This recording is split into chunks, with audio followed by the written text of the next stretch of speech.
Pronto. E agora, está gravando? Agora tá. Tá. Então vamos começar de novo, gente.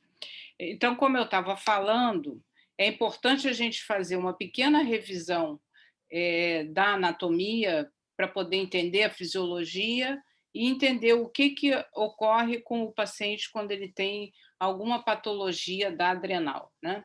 Então, primeira coisa é o seguinte, é se lembrar de que a adrenal ela possui duas camadas, uma camada externa, que é a córtex adrenal, e uma camada interna, que é a medula.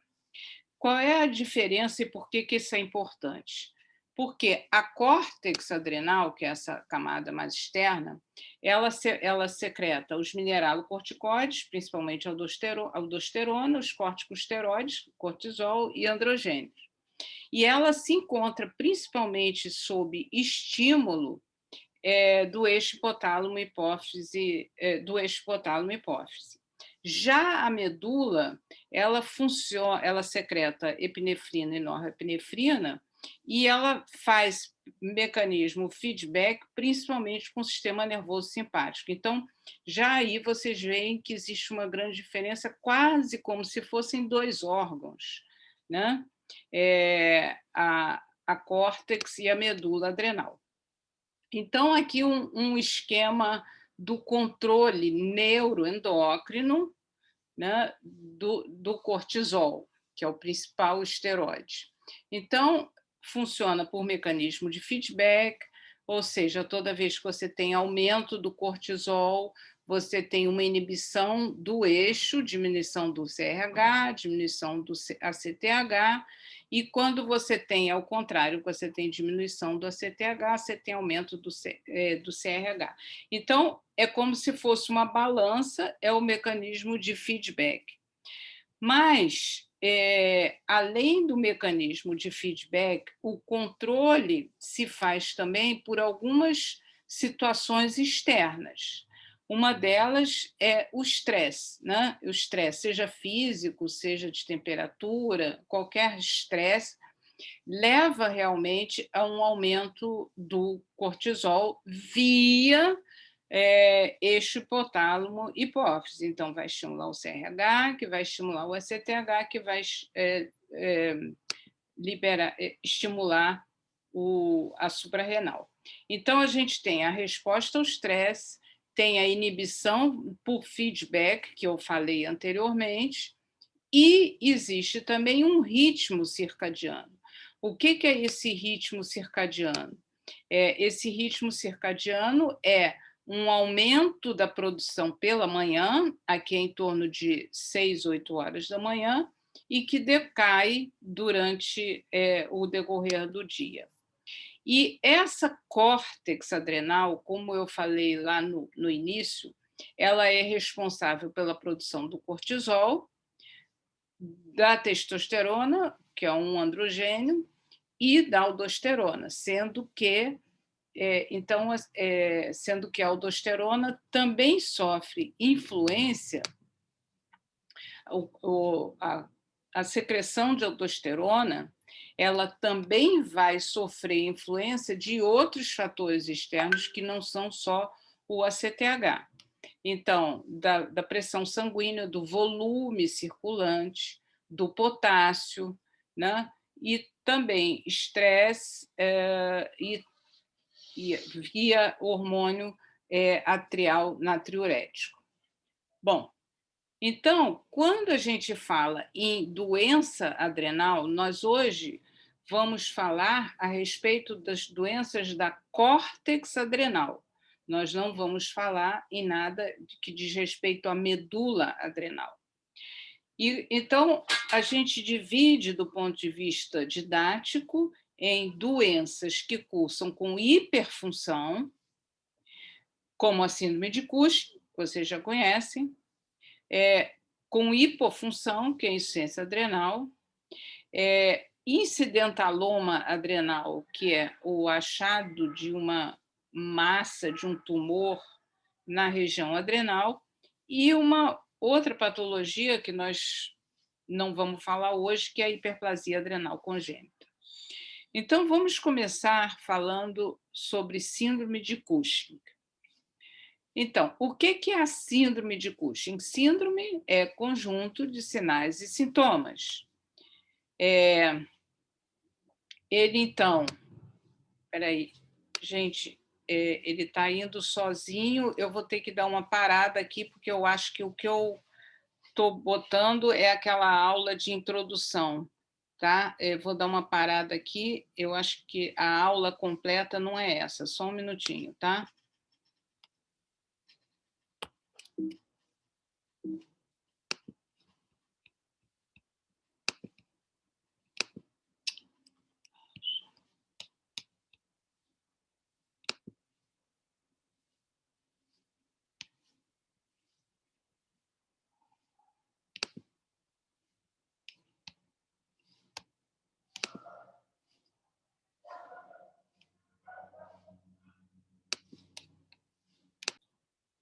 Pronto. Então, nós estávamos aqui, correto? Tá tudo certo? Vocês estão me ouvindo? Tá tudo certo, pessoal? Sim, professor. Sim. Tá. Desculpa aí essa confusão, tá? Eu troquei. Bem que ele estava andando rápido e eu não estava entendendo por que que ele estava andando sem eu clicar. Bom, então nós estávamos aqui, então eu estava falando a respeito das principais patologias, né, de hiperfunção e hipofunção, o incidentaloma, e aí vamos então ver um caso aqui. Dona Maria Luísa é uma paciente branca que foi encaminhada ao endocrinologista por conta dessas estrias violáceas. Paralelamente, ela se queixava de fraqueza muscular, equimoses espontâneas, então várias manchas roxas, e ela, perguntada, ela disse que ela começou isso há cerca de 2 anos. Paralelamente, ela aumentou de peso e notou uma alteração da distribuição da gordura corporal. Ao exame físico, então, ela era uma paciente lúcida, orientada no tempo e no espaço, tinha um IMC de 31, e realmente ela apresentava uma deposição central de gordura, esse preenchimento das fossas supraclaviculares, e apresentava giba, que é aquele depósito de gordura atrás, né? A famosa face de lua cheia, a pletora, quer dizer, como se ela tivesse assim, mais vermelha, né? A pele oleosa, acne em face, dorso, tronco e estrias vermelho arroxeadas, que são essas daqui, e que ela também apresentava no abdômen, de mais de um centímetro de diâmetro. E ela apresentava uma pressão aumentada, né, 140%. Vamos lá.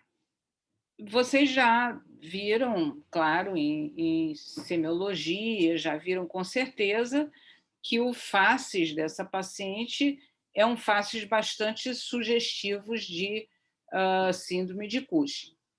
Se essa paciente, Maria Luísa, chegasse hoje no consultório de vocês, né, como é que vocês começariam a investigação? Ou melhor, antes de começar a investigação,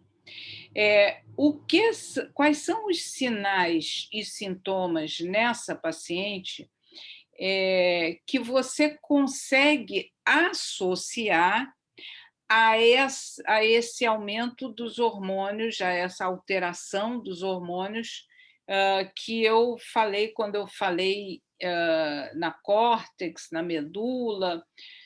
O que que você consegue associar da fisiologia, quer dizer, dos hormônios que são produzidos pela suprarrenal, com esse quadro clínico? Alguém pode me dizer?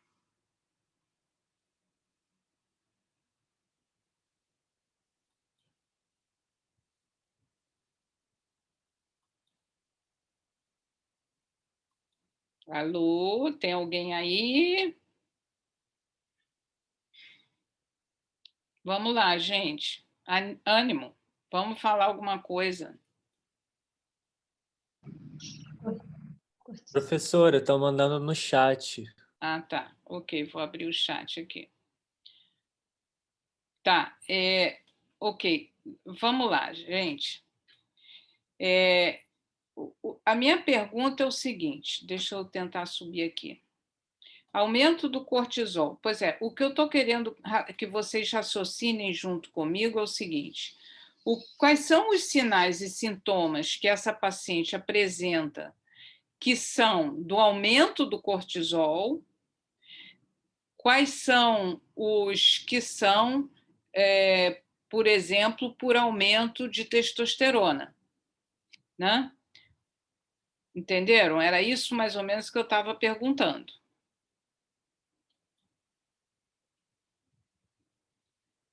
Então, se essa paciente, eu vou ajudar vocês, se ela tem acne, né, Eloá?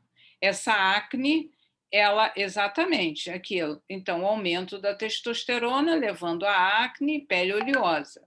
Já o aumento do cortisol, levando, por exemplo, a hipertensão arterial.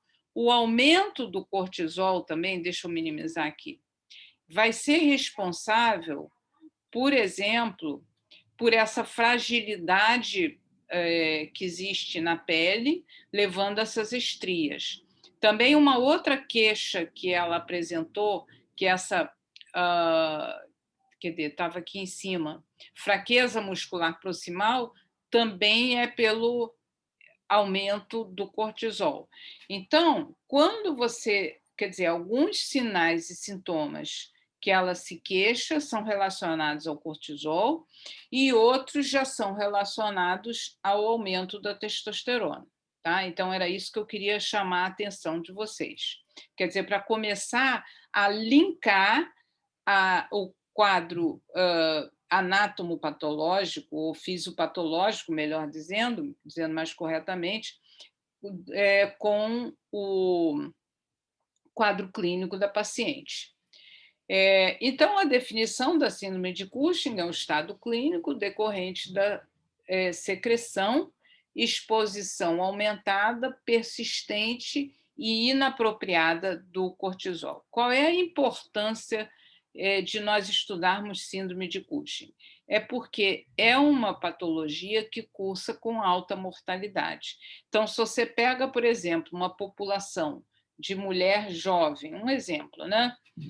Com síndrome de Cushing e compara com mulheres jovens da mesma faixa etária que não têm síndrome de Cushing, a mortalidade é o dobro nessa população. E por que essa mortalidade é tão elevada? Devido ao diabetes, do hipercortisolismo, levando ao diabetes, à hipertensão arterial, à doença cardiovascular, fenômenos tromboembólicos e suscetibilidade a infecções graves. Então, isso que é a importância de você reconhecer um paciente com síndrome de Cushing.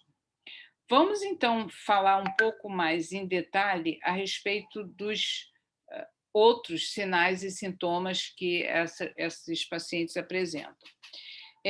Um dado muito importante, esses pacientes apresentam muito distúrbio emocional, tá? Depressão, surto psicótico, mania. Então, pessoal que pretende ir para a área de psiquiatria, tenha em mente que um paciente pode ter alteração psiquiátrica em decorrência de uma síndrome de Cushing, né? Aumenta a célula turca, você vai ter quando a causa do hipercortisolismo for um aumento do ACTH, quer dizer, um adenoma hipofisário produtor de ACTH. O fácil de lua cheia, a osteoporose, né? A osteoporose também é muito importante, hipertrofia ventricular esquerda, devido à hipertensão arterial, a famosa obesidade centrípeta, as estrias, que, como vocês viram, não são só abdominais, podem se localizar também em outras regiões, Mas aqui fala mais da abdominal, por quê? Porque como esses pacientes engordam mais na região central, aquela, né, que é onde se deposita mais a gordura, aquela obesidade centrípeda, e existe essa fragilidade das fibras musculares, então é onde caracteristicamente você vê essas estrias, mas isso não quer dizer que só estejam na região abdominal, né? Pode cursar com a amenorreia, a fraqueza muscular, a púrpura, né? Úlcera de perna ou em qualquer outro lugar. Então, esse é o quadro clínico pleno, né? Com todas as manifestações. Vamos ver mais alguns pacientes, porque eu acho que você vendo grava muito melhor. Então, olha aqui, o faces de lua cheia, a pletora facial, aquele rosto vermelhinho, né? Aqui as estrias bem características, são estrias largas, arroxeadas, típicas do Cushing, né? Acantose nígricas pela resistência insulínica. Aqui, mais uma vez, você vê a obesidade centrípeda, mas eu chamo a atenção de vocês, olha a diferença, né? É uma mulher aqui, bem com uma gordura aqui central, e você vê que tem uma perna que não é proporcional, né? Quer dizer, ela é mais fina, então é aquela deposição realmente centrípeda de gordura. E a giba, vocês podem ver nessa fotografia, que é a chamada de, como é que é? Buffalo Bump. As equimoses, a acne, hirsutismo, né? Vocês veem, acne, hirsutismo, isso daí devido à testosterona. E em criança, o que chama a atenção é o retardo de crescimento. Isso daí é uma coisa super simples de você ver, quando você tem criança obesa, geralmente a criança obesa ela é maior, ela cresce mais rapidamente, ela não tem nenhum problema no crescimento, né? Então a estatura dela é normal ou até mais alta. Quando você está diante de uma criança obesa e que tem uma baixa estatura, como é o caso dessa, que dá para você ver bem ela quando comparada com a gêmea, mas mesmo quando você colhe a anamnese da mãe ou dos pais, você vai ver que existe essa história de parada ou diminuição do ritmo de crescimento, atraso no crescimento, exatamente pelo hipercortisolismo, né? Então, o quadro laboratorial, o que você tem de importante? A intolerância glicídica ou diabetes. Eu chamo a atenção de vocês o seguinte, eu vou voltar aqui vou voltar aqui uns slides, tá? Quando você vê, por exemplo, essa paciente daqui, e se eu digo para você, se essa paciente, por exemplo, chega no ambulatório com um exame de sangue de diabetes. Você vê a acantose nigricans. Se você não estiver atento, você pode simplesmente achar que essa paciente tem um diabetes devido à síndrome metabólica, resistência insulínica, e você vai tratar o diabetes e comer mosca, né? Quer dizer, não vai nem suspeitar que esse paciente tenha uma síndrome de Cushing. Então, atenção, tenham sempre em mente que, apesar de síndrome de Cushing é raro, mas existe, tá? Não é... Então, se você encontra, por exemplo, um paciente diabético e hipertenso, que é uma coisa extremamente comum na prática clínica, dá uma examinada melhor, vê se tem algum outro estigma, olha para o faces do paciente, vê se ele tem uma facezinha de lua cheia, se ele está mais coradinho do que você imagina, né? Vê se ele tem equimoses. Então, não custa nada dar uma olhada melhor do que realmente você não diagnosticar corretamente, né? Então, esses pacientes, eles têm, até 60% dos pacientes têm intolerância glicídica ou diabetes, hipocalemia, dislipidemia, pode ter anemia de doença crônica e leucocitose com eosinopenia. Tá? Bom, então, a primeira coisa é suspeitar de síndrome de Cushing, né? Primeira coisa. Tendo em mente isso, suspeitou, você também tem que pensar o seguinte: qual é a etiologia, da onde que está vindo essa síndrome de Cushing?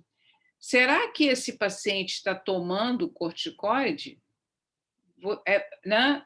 Vai ver que ele, sei lá, já tomou corticoide, gostou, porque tirou ele de uma crise de asma ou de uma crise de dor ou alguma coisa, e ele achou que está tudo bem, vou tomar Predisim da vida. Então, a causa é simplesmente uma causa exógena. E aí você vai orientá-lo de não fazer isso, né? A outra causa seria a causa endógena, é a causa endógena, e aí a gente divide, pessoal.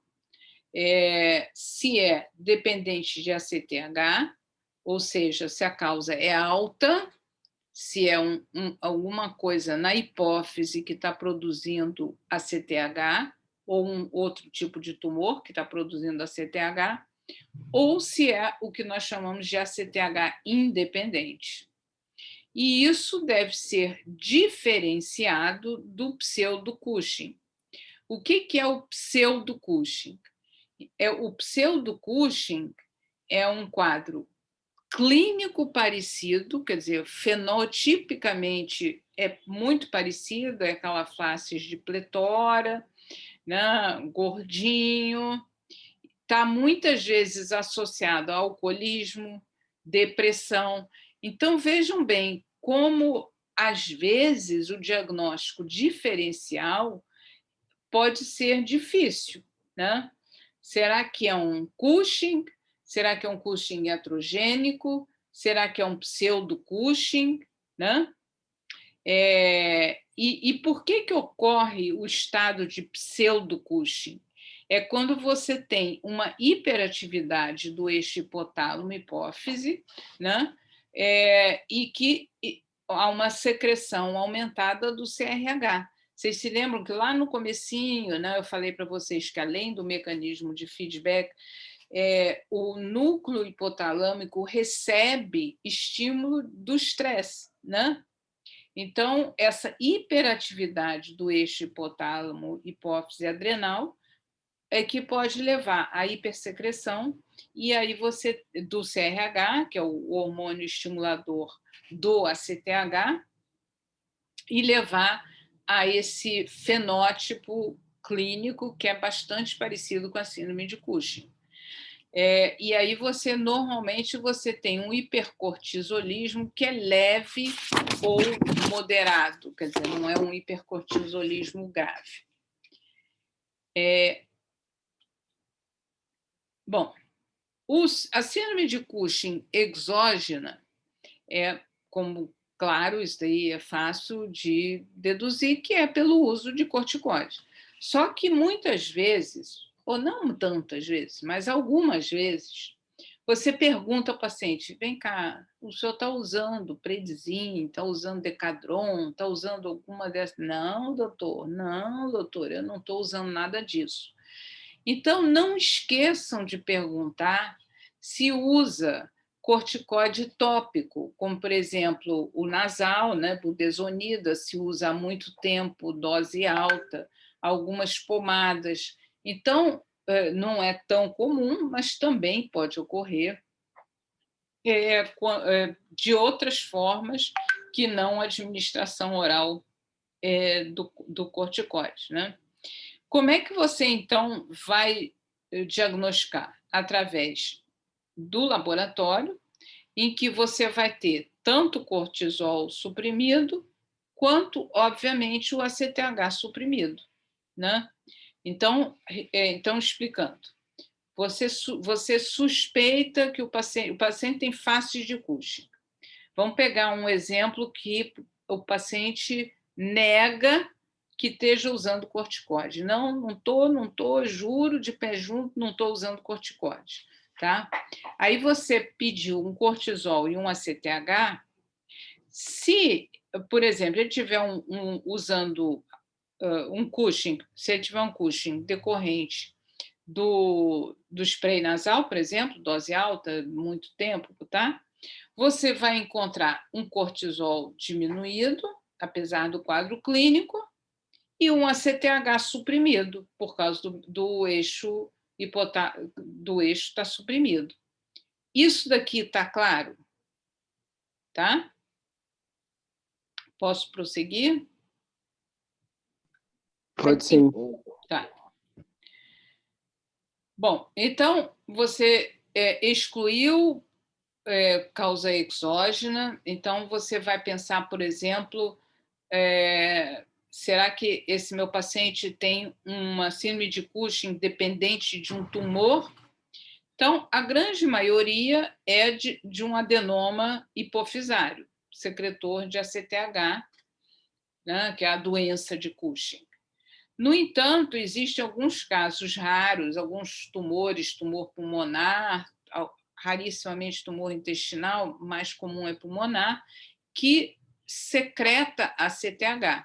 Então, você vai ter uma síndrome de Cushing, ACTH dependente, mas não por um tumor hipofisário que está estimulando a hipófise, e sim a hipófise e a suprarrenal, e sim por uma secreção ectópica de um outro tumor que está provocando aumento do cortisol. E aí, como eu falei para vocês, o mais comum é um tumor pulmonar, né, que é o carcinoma pulmonar de células pequenas, que é o old cell, mas existem outros, brônquio, timo, carcinoma medular, vários outros que também podem levar a esse quadro. Mas nós não vamos nos deter, não vamos perder tempo falando da raridade do raro, né? Mas é importante que vocês saibam, né? Que fiquem ligados. Já me lembro que a professora falou e tal, e aí vocês voltam às anotações ou ao livro, né, para recortar. E existe a síndrome de Cushing, que não é dependente de ACTH, não é dependente. Qual é, então, a causa desse hipercortisolismo? Ou é um tumor benigno, que é o adenoma, ou é um tumor maligno, que é o carcinoma. Felizmente, a maioria é adenoma, salvo em criança. Em criança, a síndrome de Cushing é mais ligada ao carcinoma de adrenal, é uma patologia bastante grave, né, e que leva também à virilização, puberdade precoce. Então, em adultos, o mais comum, dentre as síndromes de Cushing, a CTH independente. No adulto, o mais comum é adenoma, e na criança, o mais comum é o carcinoma. As outras formas de síndrome de Cushing, ACTH independente, são doença adrenal nodular primária pigmentada, que é a síndrome de Carney, muito rara, ou hiperplasia macronodular, que também é bastante rara. Então, no caso dessa paciente, né, quais são os exames laboratoriais que vocês vão solicitar para confirmação diagnóstica? Alguém quer arriscar algum pedido de exame? Glicemia. Do cortisol. Cortisol. Perfeito. E ACTH. Tá. Então, perdão. O que houve? Ah, tá. Sem querer, eu fui um pouco mais à frente que eu queria, mas não faz mal. E ressonância, professor? Isso que eu estava... Pois é. Isso é que você não... A gente não deve iniciar com o exame de imagem, tá? A gente... É muito importante, principalmente nas patologias de adrenal, a gente seguir um passo a passo, né? Isso daí, assim, é fundamental. Também em tireoide, eu já falei isso, primeiro você começa, por exemplo, afastando a causa mais comum, que seria exógeno, né? Então, o segundo passo você vai confirmar se a paciente tem síndrome de Cushing. Por que não está indicado você pedir ressonância? Vocês se lembram? Quem foi que falou da ressonância? Só para eu... Quem foi? Bom, não. Vocês... O Ronald, eu acho. Jorge? Eu, professor. Tá. Não, Ronald. só Ronald, tá. Então, Ronald, por que não está indicado pedir ressonância? Vocês se lembram, na aula de hipófise, que eu falei para vocês de uma coisa que se chama incidentaloma hipofisário? Se lembra? Você imagina, tá? Nada proíbe do paciente ter um incidentaloma, tá? Por exemplo, hipofisário, e aí você começar a achar que a síndrome de Cushing dele é por conta de um tumor hipofisário. Por isso que a gente nunca inicia com um exame de imagem. A gente precisa seguir o passo a passo. Então, primeiro, anamnese, exame físico. Segundo, tentar excluir... se você confirma clinicamente o paciente tem um quadro de síndrome de Cushing, você pede um cortisol e um ACTH, e o cortisol e o ACTH estão suprimidos, pronto, é exógeno, está diagnosticado, você vai conversar com o paciente até e desmamar esse corticóide, seja ele qual for. Ok, então não foi isso, você não encontrou um cortisol suprimido, nem um ACTH suprimido. Então, como é que a gente confirma? Existe um teste, que é o teste de supressão noturna,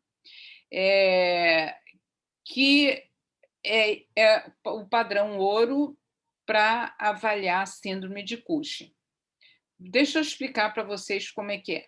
Vocês se lembram do mecanismo de feedback? Então, o certo é, quando você tem um cortisol alto, você tem um ACTH baixo, né? Bom, mas esse paciente você testou, não tem, ele tem síndrome de Cushing. Então, você vai dar um comprimido de dexametasona à noite e de manhã, quando vocês viram que o ritmo circadiano é mais alto, a secreção de cortisol, então, de manhã, você vai, às 8 horas da manhã, vai colher o sangue do paciente. Se o cortisol estiver alto, você concorda comigo que é inapropriadamente alto, já que você deu dexametasona? Vocês estão entendendo o raciocínio racional? Quer que eu repita? Acho que você pode repetir, professor, por favor. Claro, claro. Tá? Isso é complicado mesmo. Em endocrinologia, a gente trabalha com testes dinâmicos baseados na fisiologia. Então, se você dá corticoide, no caso da dexametasona, que é o padrão, você espera que no dia seguinte, de manhã, se você dá à noite o Decadron, dexametasona, você espera que no dia seguinte o cortisol não esteja alto.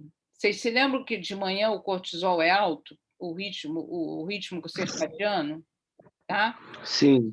Se você deu dexametasona à noite, você vai suprimir esse pico, não vai?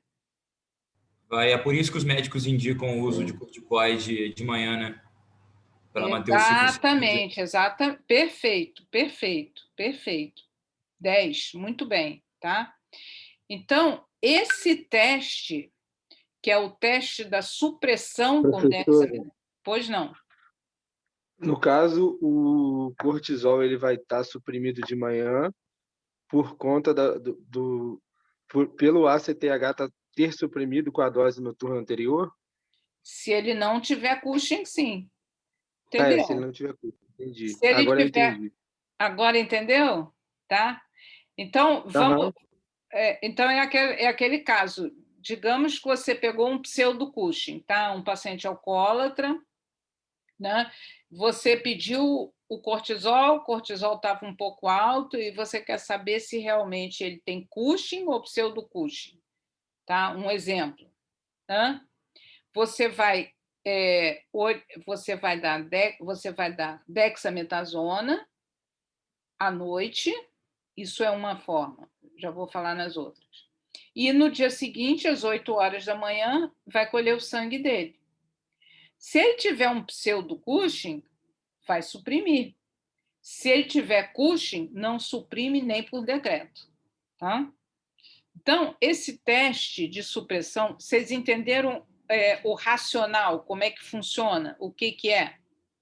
Posso prosseguir? Sim, pode. Tá? Então, vejam bem, ele pode ser feito de várias formas. Vejam bem, ele pode ser feito com 1 miligrama à noite, às 11 horas da noite, você dá 2,5 miligramas para o paciente, ele toma às 11 horas da noite e vai mandar ele colher sangue às 8 horas da manhã. Ou você faz uma supressão maior, que é com 0,5 miligramas também de dexametasona de 6 em 6 horas, por 2 dias, e também faz a dosagem do cortisol às 8 horas da manhã. O mais usado por, sei lá... Professora. Pois não. Oi. Ai, que eu ia perguntar? Esqueci. Depois eu lembro, desculpa. Nada. Quando quiser, interrompe, tá? Mas, então, a gente usa muito mais o 1 miligrama de supressão noturna, tá? É o que é mais usado. Mas é bom saber que pode também fazer o Lido 1. Outras formas de você avaliar se o paciente tem Cushing é você dosar o cortisol à meia-noite, que é quando o cortisol está no nível mais baixo, né? O seu nadir, lá no bem baixo. Então, isso pode, quando o paciente está internado e você suspeita, você pede para o laboratório colher sangue dele, e ele está com veia e tal, pede para o pessoal do laboratório ir lá meia-noite colher enquanto ele está dormindo, isso é uma outra forma. Existe também uma forma que a gente está usando bastante atualmente, que quando o paciente não está internado, é o cortisol salivar à meia-noite. O paciente pega no laboratório, é uma tirazinha, né? E aí, meia-noite, ele bota debaixo da língua aquele papelzinho filtro absorve, né? E aí no dia seguinte ele leva para o laboratório. Quando o paciente tem, então, não tem uma supressão, um nível muito baixo de cortisol à meia-noite, faz suspeitar que ele perdeu esse ritmo circadiano, aquele que né, aquela mais alto de manhã e mais baixo à noite. Então, isso significa o quê? Que esse indivíduo ele está com cortisol elevado 24 horas por dia. Então, por isso que ele está com um nível aumentado e sinais clínicos de hipercortisolismo. Então, pode estar com estria violácea, a face de lua cheia, todos aqueles sinais e sintomas. Por quê? Porque o cortisol não está baixando à noite, tá? Tem uma perda desse ritmo circadiano, seja por tumor, aí as causas nós vamos ver depois. Uma outra forma é você pedir o cortisol livre urinário, que é um exame bom, mas é chato do paciente fazer, porque colher urina de 24 horas é uma coisa assim bastante trabalhosa. E o paciente tem que fazer isso 3 vezes. Então, assim, é um exame que que cada vez é usado menos. Antigamente se usava mais, né? Então, esses exames daqui, pessoal, atenção, vocês quiserem, quem imprimiu aí, marca, grifa, assinala, tá? Esses exames daqui, eles são para confirmar a síndrome de Cushing, ok? Ele vai confirmar esses exames daqui.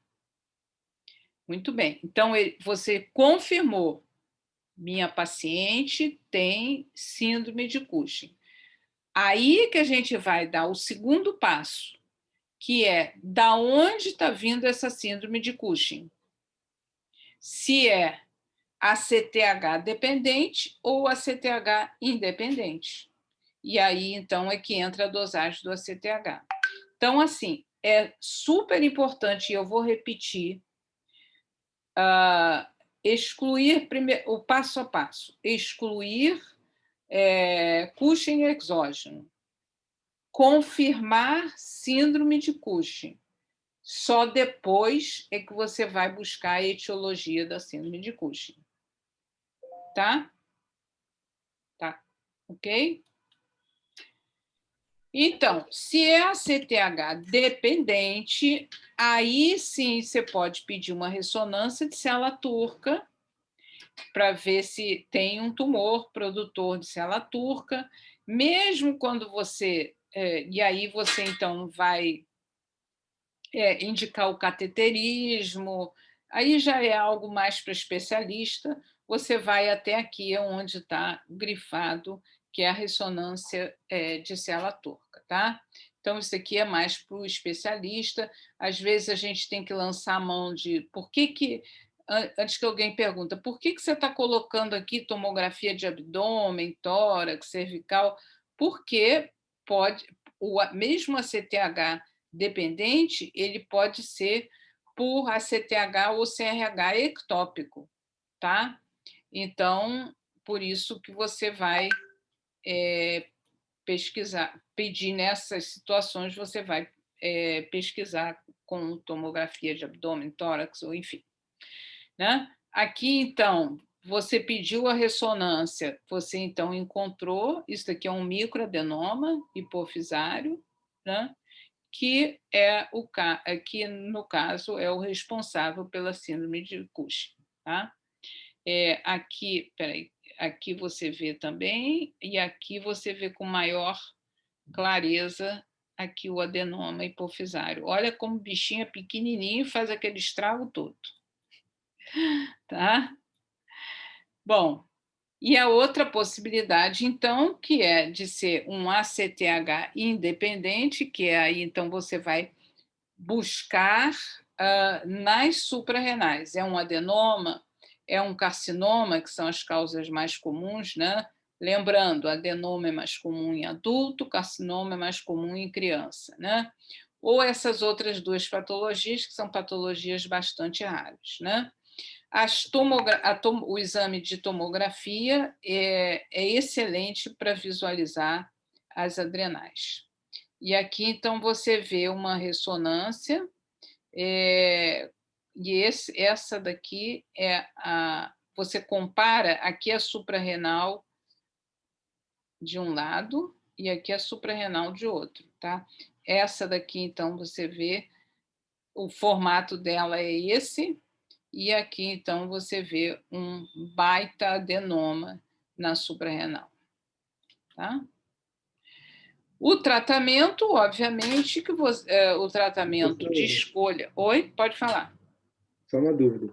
Eu anotei aqui de um slide anterior que a hidrocortisona ela interfere na dosagem de cortisol, certo? Certo.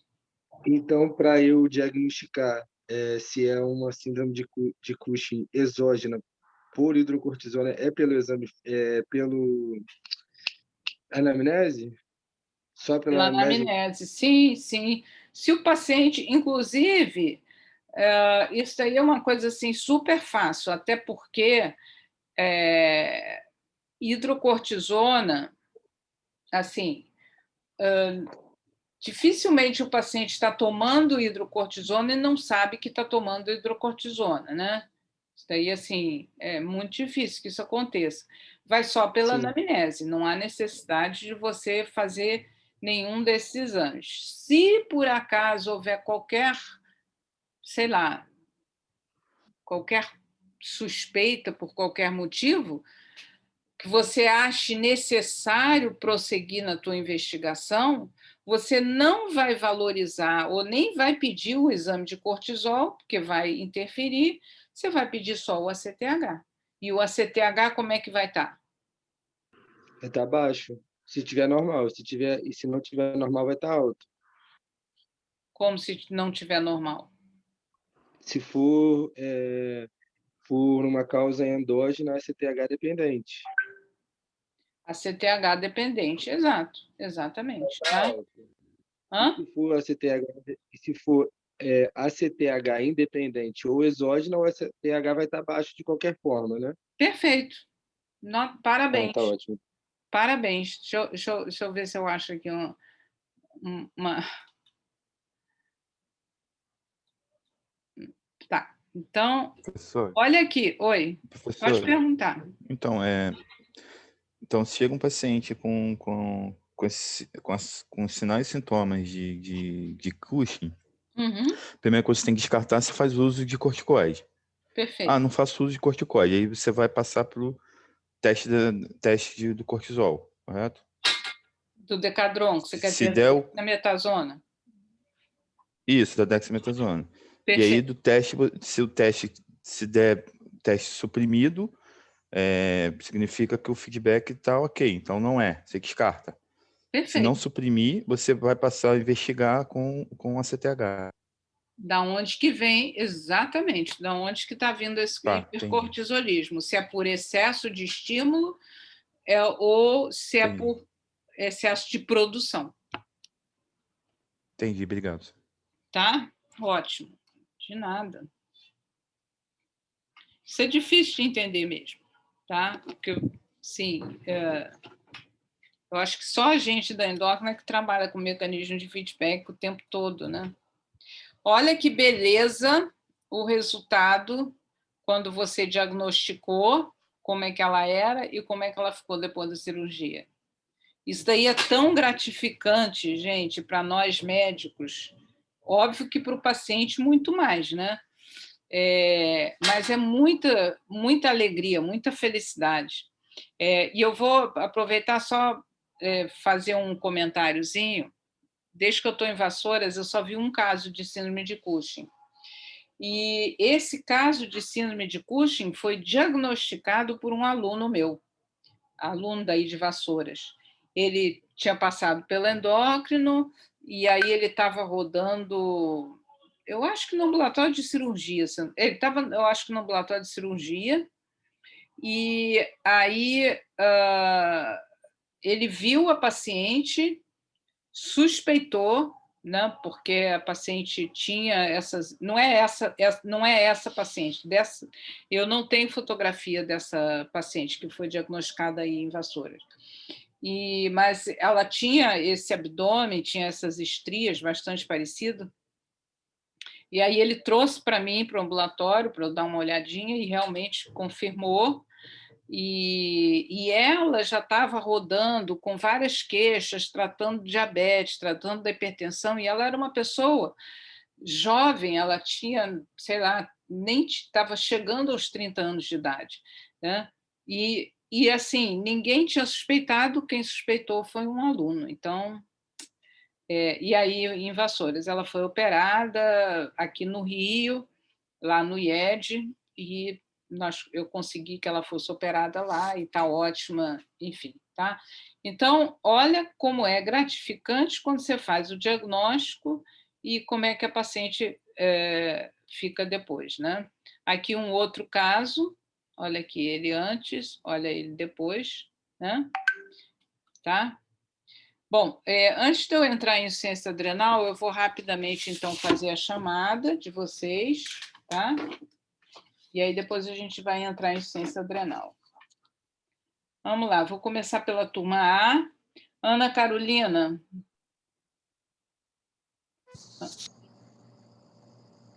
Anílcio. Gente. Brenda. Presente. A Brenda é a primeira que está presente. A Nilcio e Ana Carolina não estão? Tá. Bruna. Presente. Carolina Barbosa. Presente. Charles. Presente. Clara Spinato. Débora está aí, né? Débora? Presente. Ah, ok. Esther. Presente. Fernanda. Flávia. Presente. Fernanda. Flávia Pina. Presente. Giovana.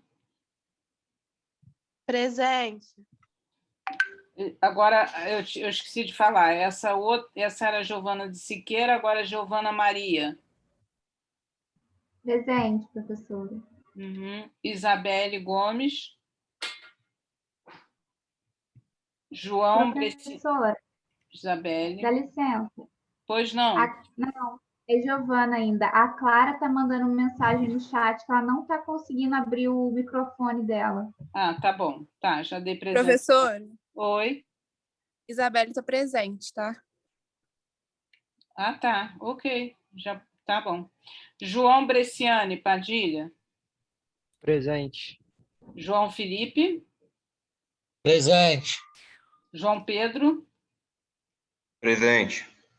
José Francisco. Presente. Júlia Bardella. Presente. Júlia Ruiz. Juliana Alves. Presente. Juliana de Almeida. Presente. Juliana Magalhães. Presente. Lara Pereira. Presente. Laura Avraham. Eu, presente. Laura Marques. Presente. Leonardo. Presente. Tá. Letícia Figueiredo. Marcela Bispo. Professora, Oi? aqui é a Letícia. É porque eu estava tentando ativar o som. Tá bom. Marcela Bispo. Estou presente, Letícia. Tá, Letícia eu botei. E a Marcela, tá aí ou não? Não, ok. Marcele, tá? Presente. Marco Aurélio. Presente. Marcos Vinícius. Presente. Maria Eduarda. Professora, ela pediu para avisar que ela não está conseguindo abrir o microfone. Ela quem? Maria Eduarda. Bernardino Sampaio. Tá. Maria Fernanda. Presente. Marina Bersot. Presente. Maiara Afonso.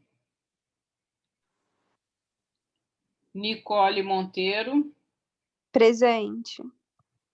Paula Rangel. Presente. Pedro Miguel. Presente.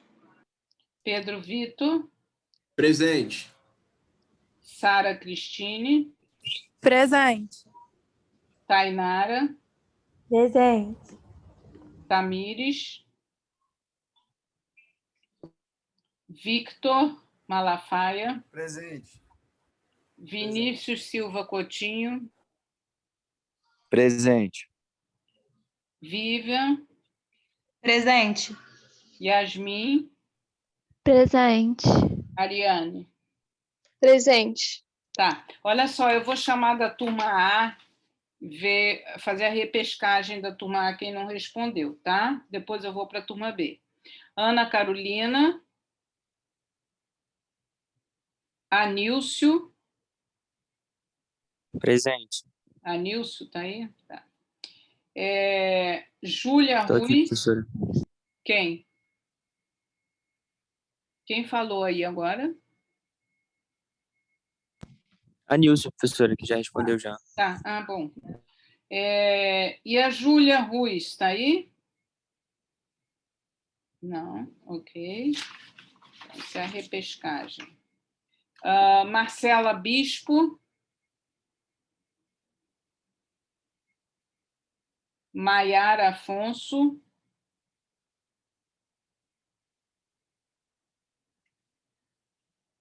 E Tamires. Oi, estou aqui, professora. Tá bom, Tamires, tá ok. Então vamos para a turma B agora. Alberto Rosa. Presente, professora.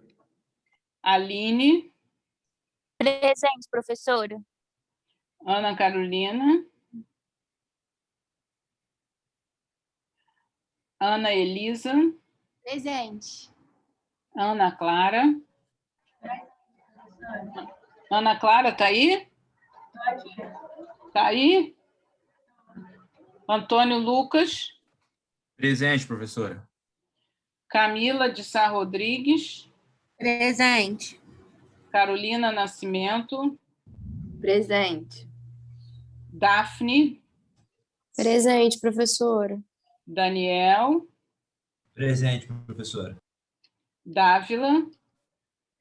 Eu, presente. Douglas. Presente. Eduarda. Presente.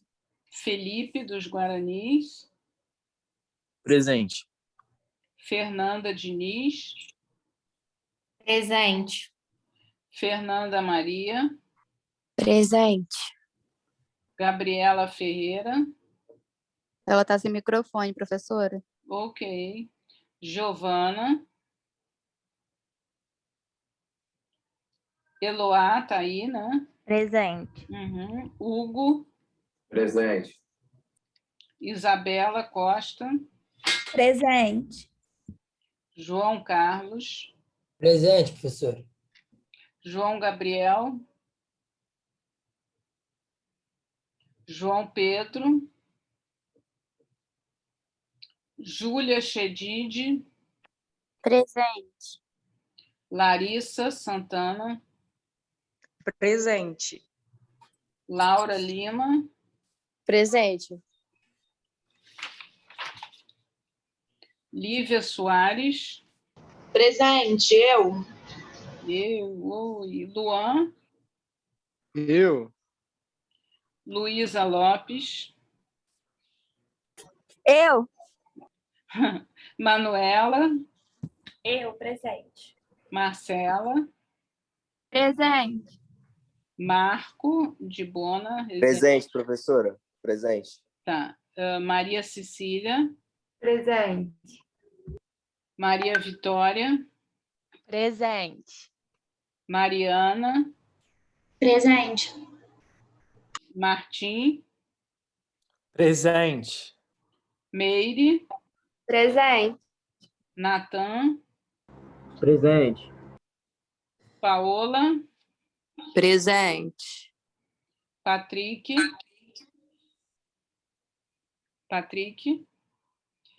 Paulo Roberto. Presente, professora. Pedro Henrique. Ronald. Presente. Thaís. Presente. Tom. Presente. Yasmin. Presente. Augusto. Augusto? Tá, vou fazer a repescagem do pessoal que não respondeu, tá?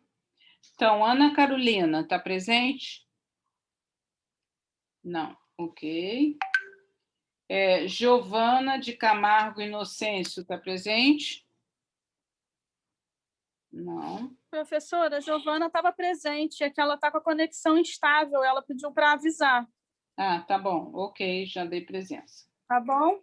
Tá bom, pode. Obrigada, hein? Já dei presença.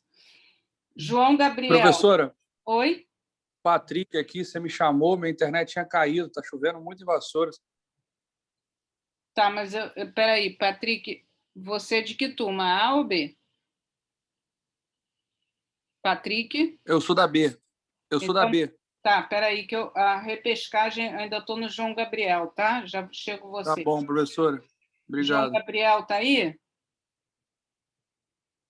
Não. João Pedro? Também não.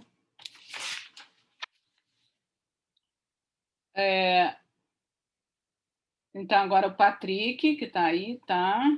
E o Pedro Henrique, está aí? Não. E Augusto Mansur? Também não. Ok. Então, vamos voltar às suprarrenais. Professora. Pois não. Eu tenho uma dúvida sobre o tratamento na síndrome de Cushing. Sim. Quando é exógeno, tem que retirar, se possível, né? Claro. Porque tem casos que não vai haver possibilidade de retirar. E aí teria alguma coisa que possa fazer para amenizar o quadro? Não. Não, não tem. Você vai tratar o diabetes, a hipertensão, ficar de olho na osteoporose, tá?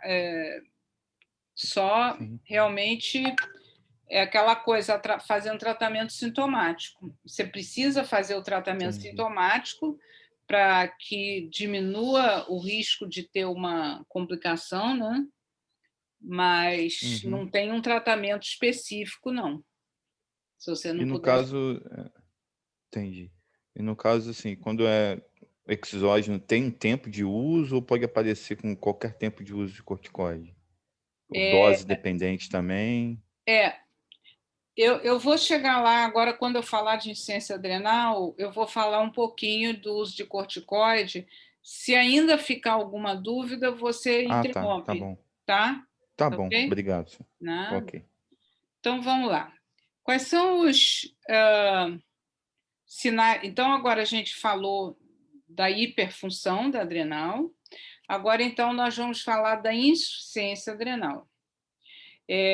Então, assim, o quadro clínico da insuficiência adrenal é aquele quadro assim do paciente, exatamente como essa. Opa, João Pedro está com a mão levantada. Pode falar, João Pedro. Não, professor, eu levantei a mão sem querer, é porque eu não vi meu nome na chamada, que minha internet está oscilando muito. Tá, João Pedro, no final da aula, você... Tá bom, eu mandei mensagem no bate-papo para a senhora. Tá, mas de qualquer jeito, você aguarda o final, por favor, tá? Claro, sem problema, sem problema. Então, vamos lá. Então, eu acho assim, esse desenho, né, eu acho que exprime bem o que é um paciente com insuficiência adrenal. Então, é um paciente cansado, mole, desanimado, emagrecido, com hipotensão postural, né? Então, é bem o que essa senhora daí, postura dela, né? Então, assim, se arrastando, né? Paralelamente, podem haver sintomas gastrointestinais, uma dor abdominal difusa, náusea, vômito, e outras queixas como artralgia, diminuição da libido, amenorreia, outras queixas menos comuns. Os sinais importantes, então, perda de peso e hipotensão.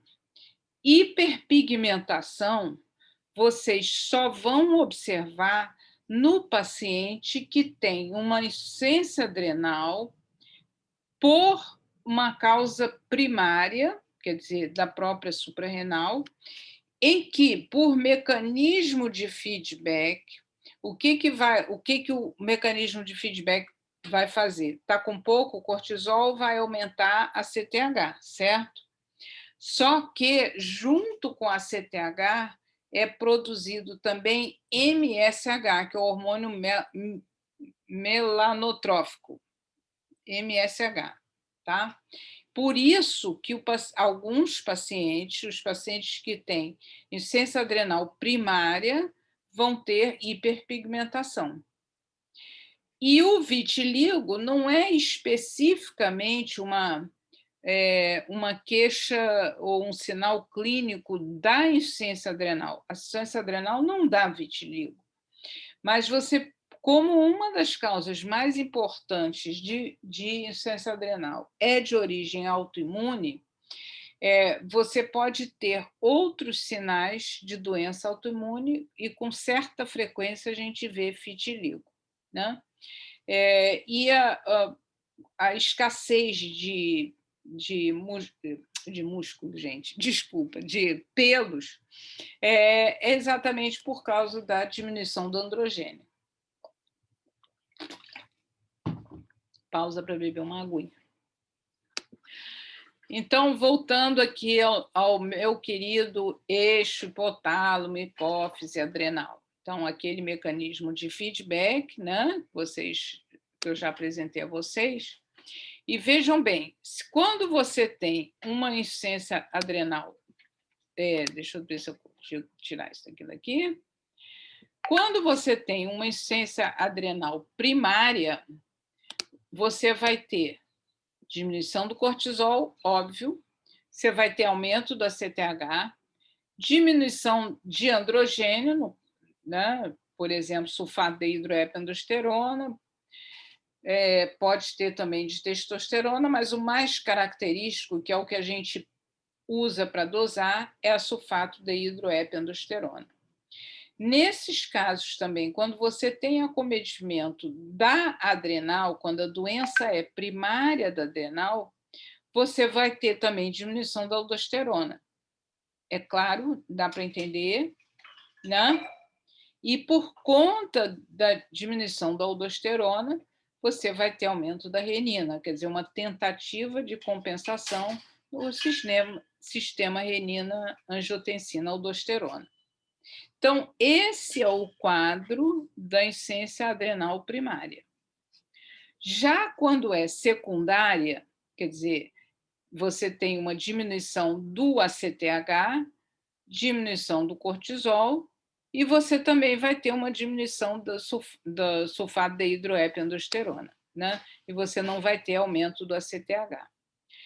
Clinicamente, então, a primeira coisa, assim, você tem que ter em mente, quando você está suspeitando de um paciente com insuficiência adrenal, você tem que ter em mente, essa insuficiência é primária ou secundária, isso daí eu já falei um pouquinho a respeito, e algumas diferenças clínicas entre um e outro, como é que clinicamente a primária e a secundária têm algumas diferenças. E se o seu paciente está numa crise de insuficiência adrenal aguda ou insuficiência adrenal crônica, né? Aí, então, ainda continuando a clínica, porque assim a clínica é super, hiper, ultra importante, né? Se a gente imaginar assim um quebra-cabeça, você tem aquela produção de glicocorticoide, você tem a produção de androgênio, você tem a produção de aldosterona e o excesso de ACTH. Isso daqui você vai ter os sinais clínicos da insuficiência adrenal primária, você vai ter os sinais da deficiência do glicocorticoide, deficiência de androgênio, então, lembrando a vocês, aqueles pelos pubianos, pelos axilares, que são pelos dependentes do androgênio, então, por isso, você vai ter eles mais finos e mais escassos. A hipotensão, né? E aí, então, pela deficiência de mineral e corticoide, e o excesso de ACTH vai levar à hiperpigmentação por conta do aumento do MSH. Já no secundário, você não vai ter excesso de ACTH, você não vai ter deficiência de mineral corticoide, porque o sistema renina-angiotensina dá conta de estimular a aldosterona, tá claro? Você vai ter os sinais clínicos da deficiência de glicocorticoide e da deficiência de androgênio, tá? Aqui, então, você vê uma paciente que tem vitiligo e insuficiência adrenal, então, e aqui você vê a hiperpigmentação das mãos, né, quando você tá, devido ao aumento do MSH. Agora, então, eu vou falar um pouco a respeito da insuficiência adrenal secundária ao uso de corticoides, né, abordar um pouco essa questão do corticoide, e aí, se alguém tiver dúvida, pode perguntar à vontade. Então, não se sabe exatamente qual é a prevalência, tá? Isso daí é uma incógnita, menos ainda no Brasil, a gente não tem nenhum estudo epidemiológico, né? E muitos sinais e sintomas, eles são bem inespecíficos, e vocês vão ver isso daqui a pouco. E quando é que tem maior chance não quer dizer que isso só ocorre com. Então, quando, em geral, após 3 semanas de uso, com doses iguais ou maiores que 20 miligramas de prednisona, ou então, mesmo doses menores, quando é administrada à noite. E agora vocês já entendem por que a gente sempre preconiza que use de manhã, para não suprimir o eixo. Tá? Ok? Então, aqui está a explicação. Mesmo doses pequenas, de 5 miligramas, quando administradas à noite por mais de 3 semanas, você tem maior possibilidade de abrir um quadro de insuficiência adrenal. E também os pacientes que têm o estigma, né, sinais clínicos, esses pacientes eles têm maior possibilidade de evoluir com insuficiência adrenal aguda ou supressão, digamos, do eixo hipotálamo hipofisário. E, ao contrário, quais são os pacientes com menor chance de evoluir? Uso de qualquer corticoide por menos de 3 semanas, ou então aquele esquema em que é usado dias alternados. E, mais uma vez, por quê? Porque aí você preserva a integridade do eixo hipotálamo-hipófise adrenal. Então, usando o esquema alternado. Tá? Aqui você tem um quadro das equivalências dos corticosteroides comerciais que existem, né? Então, vocês veem que eles variam bastante em relação à potência anti-inflamatória. Você vê assim que a betametasona e a dexametasona, o famoso Decadron, é o mais potente em reação anti-inflamatória, tá? Não tem nenhuma ação na retenção de sódio e tem uma meia-vida muito longa, né? Já, por exemplo, a prednisona, ela tem uma potência anti-inflamatória um pouco mais baixa, né? Assim como a metilprednisolona, retém um pouco de sódio e tem uma duração intermediária.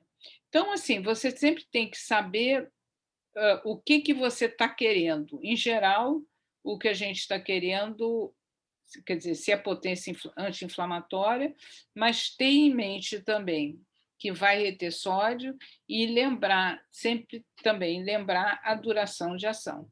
E aqui, se você precisar ou quiser qualquer motivo, está faltando um ou outro, e você quiser mudar de um corticoide para outro, como é que você vai fazer? Mas isso, hoje em dia, tem aplicativo para você baixar no celular e não precisa se preocupar de guardar isso daí. Isso daí você baixa um aplicativo.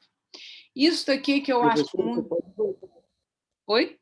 Pode voltar ao slide? Você pode Claro. voltar no slide anterior? Anterior a esse? Isso. Ah, pode passar, obrigado. É porque eu achei que eu tinha escrito errado. Tá. Tá. Isso aqui é que é uma coisa que eu acho que muita gente desconhece, que existem formas de apresentação dessa insuficiência adrenal secundária à retirada do corticoide, tá? Então, então é classificado em tipo 1, tipo 2, tipo 3 ou tipo 4. O tipo 1 é aquele assim, que o paciente começa a apresentar sinais clínicos e laboratoriais de supressão, tá? Então, começa a ter quadros de hipotensão, hipoglicemia, astenia. Então, esse é tipo 1. Tipo 2, quando ele não faz esses sinais, no entanto, ele tem a recaída da doença base, né, pelo qual foi prescrito corticoide. Isso daqui é uma coisa que a gente vê com relativa frequência, que é o tipo 3, que é a dependência física ou psicológica do corticosteroide, né? O corticosteroide pode dar uma certa euforia, e aí algumas pessoas assim, acabam arranjando desculpa, né, para continuar usando o corticoide. Então, que é a tipo 3. A tipo 4 é que você, laboratorialmente, você tem, mas clinicamente você não tem nenhuma... Então, o paciente, aparentemente, ele está ótimo, ele não faz hipoglicemia, ele não faz hipotensão, ele não emagrece, está animado, está tudo bem, não teve recaída da doença. No entanto, ele está com o eixo hipotálamo, hipófise adrenal suprimido.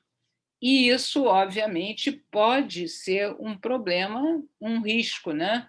Paciente que não sabe, de repente, ele, sei lá, tem um estresse, um trauma, uma necessidade de uma cirurgia de emergência, qualquer coisa, e ele não sabe que ele está com o eixo suprimido, né? Que é o tipo 4.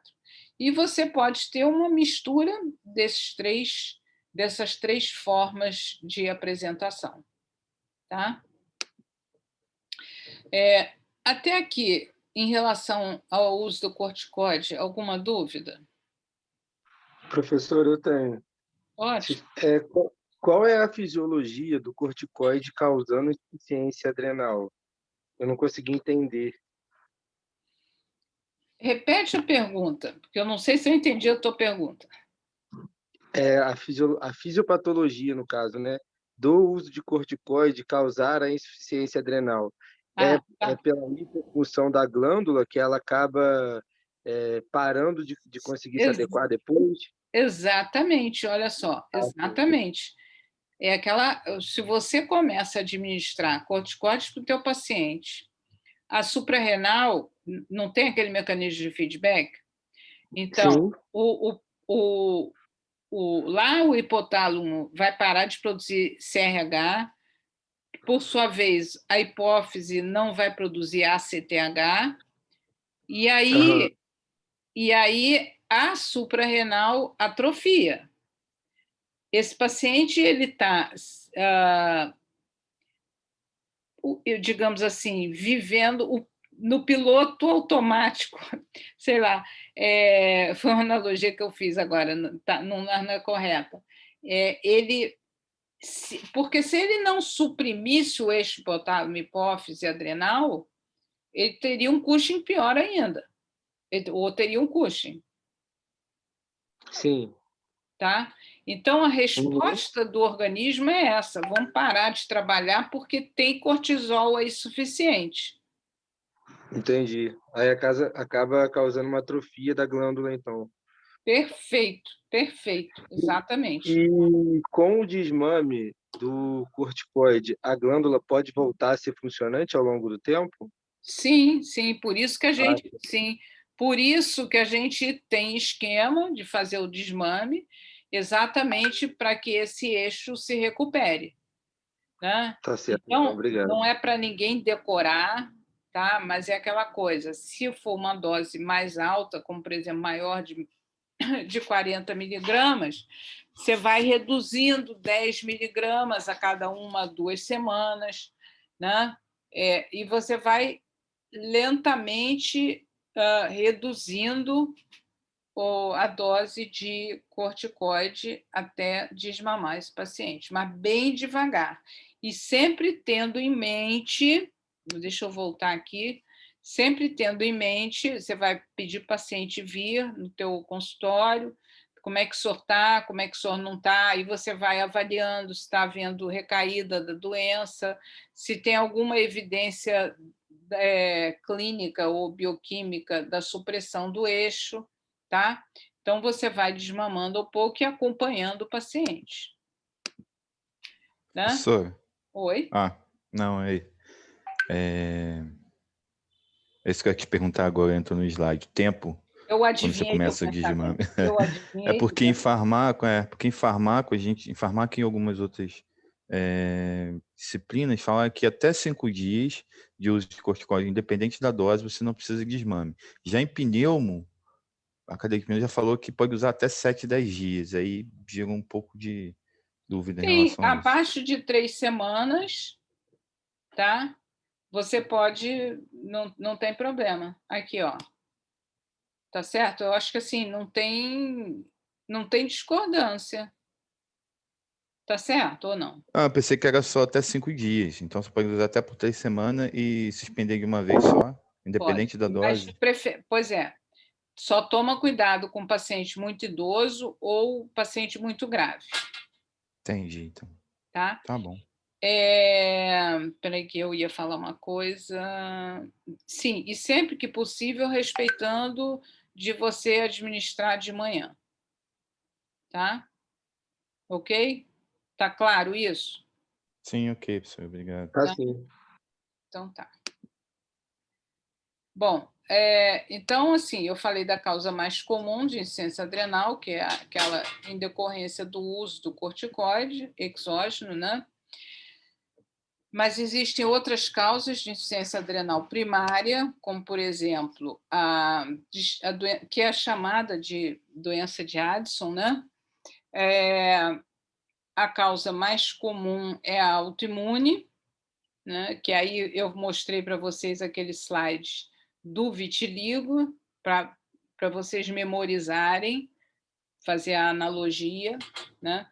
Então, que é quando você tem uma destruição significativa da córtex adrenal, mas pode ser, e assim, eu aqui tenho minhas dúvidas, o que eu vou falar não é baseado em estudo científico, mas como nós sabemos que está havendo uma grande recrudescência da tuberculose, né? Eu realmente acho que talvez aqui no Brasil nós devemos, talvez a principal causa seja a tuberculose, porque a gente está vendo muita tuberculose. Então, como eu falei, não tem estudo científico, esses dados daqui são dados já antigos e baseados em população americana, mas eu peço a vocês que vocês fiquem atentos, porque tuberculose no Brasil está muito grave, uma grande prevalência, então pode ser que muitos pacientes evoluam com doença de Addison em consequência da tuberculose, tá? Outras causas menos comuns é hemocromatose, amiloidose, metástase, radioterapia, né? Ou distúrbios de coagulação, como algumas meningococcemia, eu estava tentando me lembrar, mas está até escrito aqui, meningococcemia, infelizmente eu já vi um caso de uma insuficiência adrenal aguda, esse paciente veio a falecer devido à meningococcemia, né? Então teve hemorragia, sepse e veio a óbito, né? E alguns casos de medicamento, e eu não vou falar de hiperplasia adrenal congênita agora, mas se depois alguém tiver alguma dúvida, eu posso falar. E a secundária, então, essas foram as causas primárias, as causas secundárias são, a principal é uso exógeno de glicocorticoide, aquilo que a gente estava falando, né?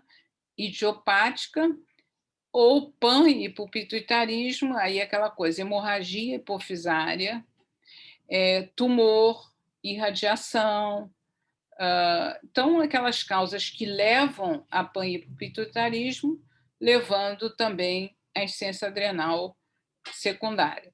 E algumas doenças raras que cursam com insuficiência adrenal secundária. Bom, então, vamos ver. Um paciente como o seu José da Silva, 39 anos, vem apresentando emagrecimento, troce produtiva, astenia, náuseas, vômitos e dores no corpo. Quer dizer, o quadro clínico típico, ao exame, pressão arterial diminuída, hipotensão postural, hiperpigmentação difusa da pele e mucosas e um quadro pulmonar de paracoco. Então, aqui a hiperpigmentação, como você observa, é assim, tá?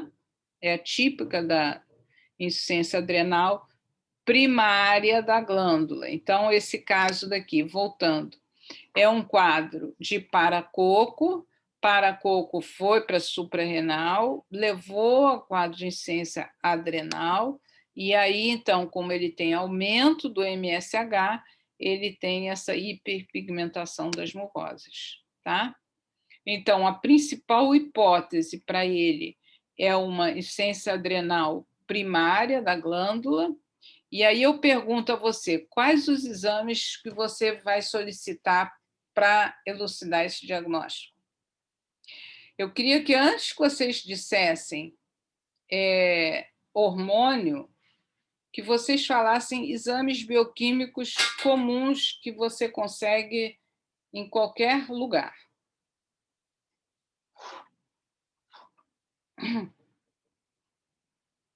Umzinho, gente.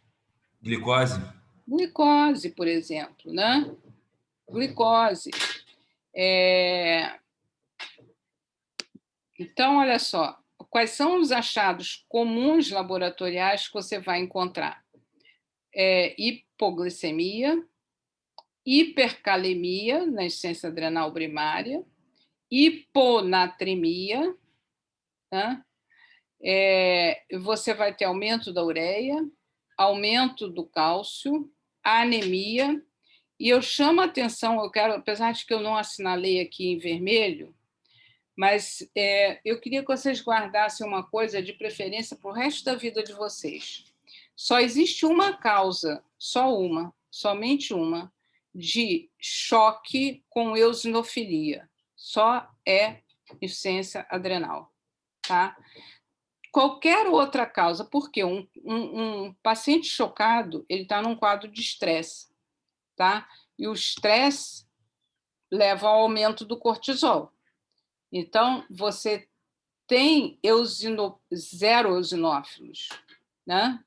Então, se você encontrar um paciente chocado, pede um hemograma, uma glicose, tem eosinofilia e tem hipoglicemia, pode botar hidrocortisona na veia dele, tá? Porque não tem erro, não tem outro diagnóstico diferencial. Então, se vocês puderem guardar isso para o resto da vida, pode ser bastante útil no futuro, tá? Então, o diagnóstico laboratorial, claro, você pode fazer, aí no caso, fazer a dosagem de cortisol basal. Existe o teste de estímulo rápido com a CTH, quer dizer, que você injeta a CTH e vê a resposta. Uma outra forma que você tem para ver a resposta da suprarrenal é você induzir um estresse. E como é que você vai induzir o estresse? Você faz um teste de hipoglicemia, quer dizer, injeta insulina. Óbvio que isso tem que ser no hospital, né? Com uma veia, né? Então, quando o paciente entrar em hipoglicemia, colhe o cortisol. Uma outra forma é o teste do glucagon, que muitas vezes é difícil de você encontrar, e o ACTH plasmático. Então, essas são as formas de o modo de você diagnosticar, comprovar laboratorialmente. O exame de imagem não vai te dar o diagnóstico de insuficiência adrenal, tá? O que vai te dar o diagnóstico é, primeiro, esses exames, esses daqui, e depois a dosagem do cortisol, o teste de estímulo. Já, então, o exame de imagem vai te ajudar na etiologia e na localização, quer dizer, se é adrenal primária, se é primária, se é secundária, se é paracoco, se é tuberculose, enfim, vai melhorar o teu diagnóstico. Mas aí, esses pacientes, vocês vão encaminhar ao endocrinologista, assim como os pacientes de síndrome de Cushing também, tá? Então, isso daí vocês mandam ou para a professora Carline, para a professora Cíntia, ou para mim, ou qualquer outro endocrinologista, tá? Eu vou falar muito rapidamente do tratamento da insuficiência adrenal crônica, uma vez que quem cuida mais disso realmente somos nós, especialistas, né? Então, a gente faz uma dose maior de prednisona pela manhã e outra menor à noite, quer dizer, para respeitar aquele ritmo circadiano, né?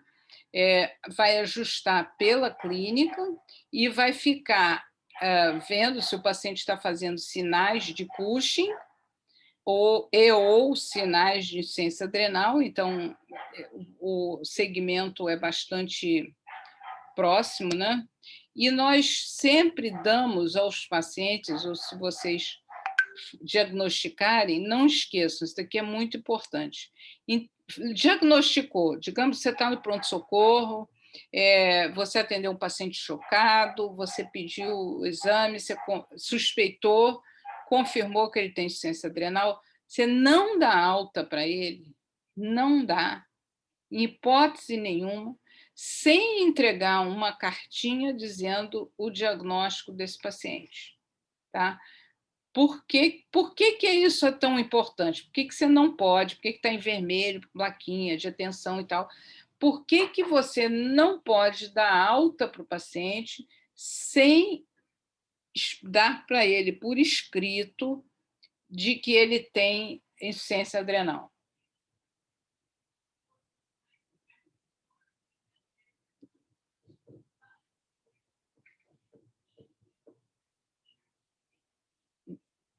Gente, está todo mundo aí? Não entendi. Então, não entendi. Acho que ninguém entendeu. Ninguém entendeu? Por que é obrigatório? Por que eu estou recomendando tanto que vocês deem ao paciente uma carta dizendo que ele é portador de insuficiência adrenal? Gente, por quê? Veja bem, se ele imagina o seguinte: o paciente tem insuficiência adrenal, ele não tem uma resposta ao estresse, tá certo? Ele não tem capacidade de resposta ao estresse. Então, se ele sofrer qualquer situação, ele foi atropelado, ele caiu, sofreu uma fratura, sofreu uma queimadura, qualquer coisa, ele não vai ter o organismo dele, a suprarrenal dele, não vai ter capacidade de responder a essa situação de estresse, então ele vai fazer novamente, ou vai fazer pela primeira vez, né, um quadro de insuficiência adrenal aguda. Então, se você diagnosticou, você precisa alertar Ele vai ele. chocar mais fácil, né? Sim, perfeito. Ele vai chocar, né?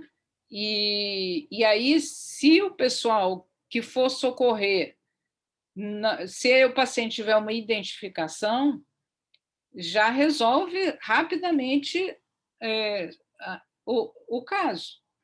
Por isso. Às vezes. Entendi.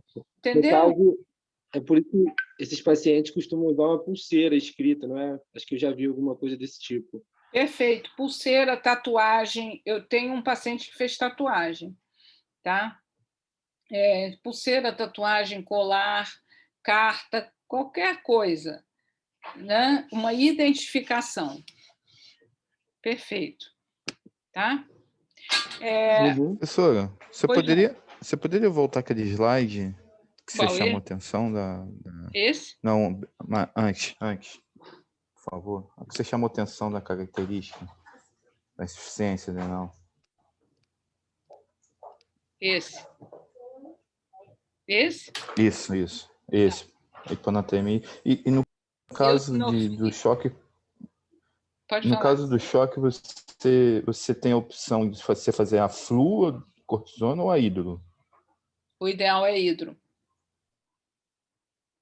Tá bom. Eu vou falar agora no tratamento, tá? Tá bom, Então, obrigado. assim, a dica é, paciente em hipoglicemia ou só com eosinofilia, o paciente chocado com eosinofilia não tem outro diagnóstico diferencial.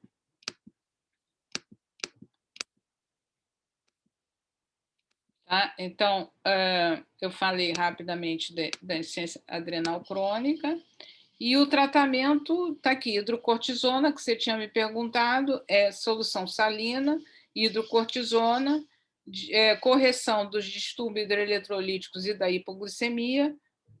Claro, tratamento da causa precipitante, você não vai deixar o paciente lá com, sei lá, com qual seja a causa, né?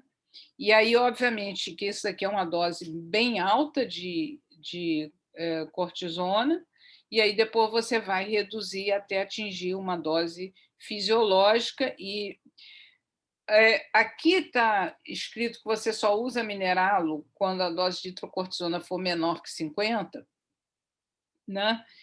Porque realmente a hidrocortisona tem baixa ação mineralocorticoide, tá? E aí a última patologia que eu vou falar é o incidentaloma adrenal. Então, a gente já falou quando nós falamos de hipófise, a gente falou de incidentaloma hipofisário, e nós vamos agora falar de incidentaloma adrenal.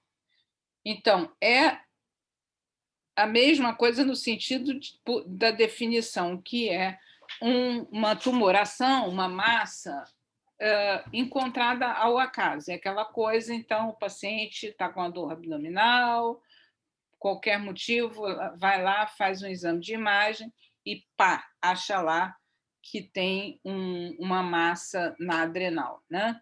Veja bem, ele é detectado em cerca de 10% das tomografias, então não é uma coisa rara de forma alguma. É uma coisa bastante frequente. Nós temos lá no ambulatório, nós temos, né? Então, qual vai ser a tua preocupação? Você tem que colocar na cabeça duas coisas. Primeiro, saber se é benigno ou maligno, se é funcionante ou não funcionante, né? São coisas distintas. Um tumor pode ser benigno ou pode ser maligno, e pode ser funcionante ou não funcionante, né? Então, se ele é maligno ou não, muitas vezes nós podemos suspeitar pela própria aspecto dessa lesão que você encontrou, né? Então, assim, a grande parte a gente faz o diagnóstico apenas no exame radiológico, né? Agora, se é funcionante ou não funcionante, aí nós temos que fazer o rastreamento. Só um minutinho, deixa eu beber água aqui. Aí é obrigatório, você não vai só na clínica, né? Fazer aquele teste de supressão noturna com 1 miligrama de dexametasona, que eu falei para vocês quando eu falei de Cushing, né? Que pode ser um Cushing bem subclínico, né? E é encontrado com relativa frequência. Então, teste de supressão noturna com 1 miligrama de dexametasona. Importante fazer a avaliação das metanefrinas, pode ser plasmática ou urinárias, né? Porque esse paciente pode ter um feocromocitoma, e fazer uma relação relação aldosterona plasmática e atividade de renina, né? Para você afastar o diagnóstico de hiperaldo. Mas isso, normalmente, a gente só faz quando o paciente é hipertenso, ou quando o paciente tem história, ou você documenta uma hipocalemia. Agora, as metanefrinas e o cortisol, isso é obrigatório. Por quê? O cortisol, eu acho que eu já expliquei para vocês, que pode ser simplesmente um Cushing ainda bem em fase inicial, com poucos sinais e sintomas, então isso daqui é super importante.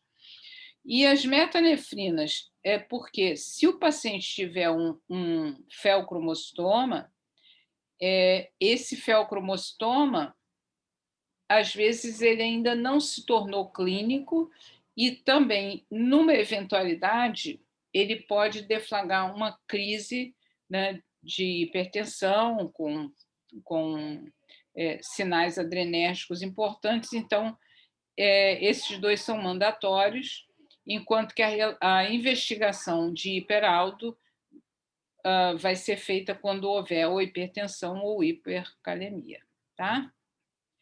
Então, basicamente, só para relembrar, as doenças que acometem as adrenais são raras, porém de grande e mórbida mortalidade. Muito. Eu espero que vocês tenham sentido a importância, né?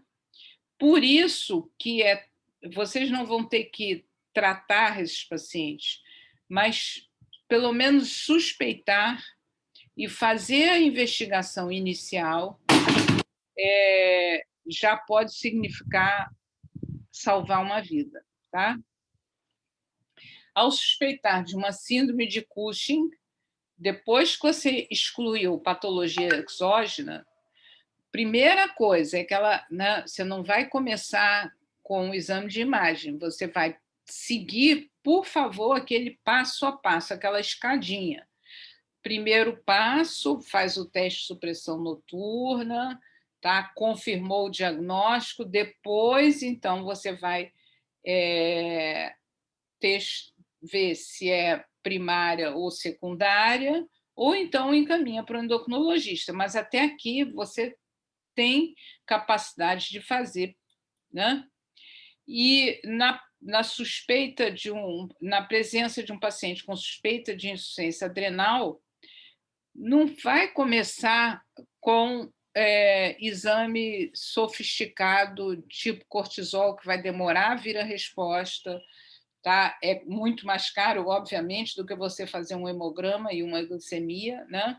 Então, comece com os exames bioquímicos mais simples, né?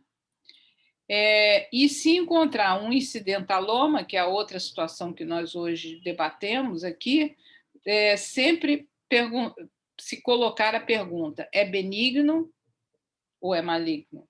É funcionante ou não funcionante? Tá? Então, são duas preocupações, se é benigno ou não. Geralmente, a gente consegue discernir pelo exame de imagem, e se é funcionante ou não com aquela rastreio básico, que é as catecolaminas plasmáticas ou urinárias e o teste de supressão noturna com dexametasona. Gente, era isso que eu tinha para falar com vocês hoje, tá? Quero saber se tem mais alguma dúvida aí, alguma...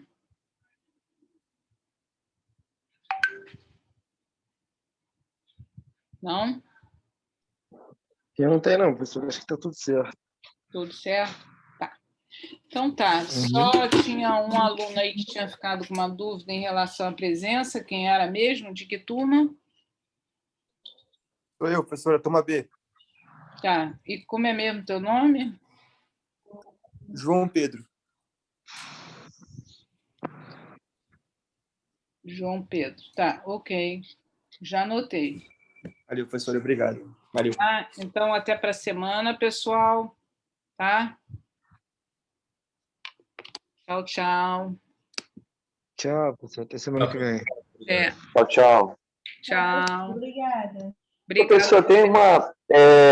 em relação ao trabalho da apresentação daqui a próxima semana, se não me engano, os casos clínicos vão ser enviados. Não, a atividade semana que vem tem... se vai ter um... Semana que vem eu tenho aqui na programação... Espera aí que eu vou pegar aqui o calendário.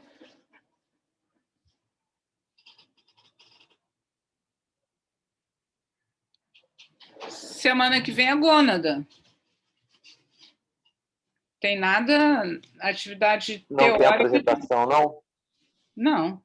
Qual a apresentação? Não. A parte... Não, é dos casos clínicos. Não, mas isso é a parte com a professora Carline e a professora Cíntia. É outro horário. A aula teórica é de 13h30 às 15h30.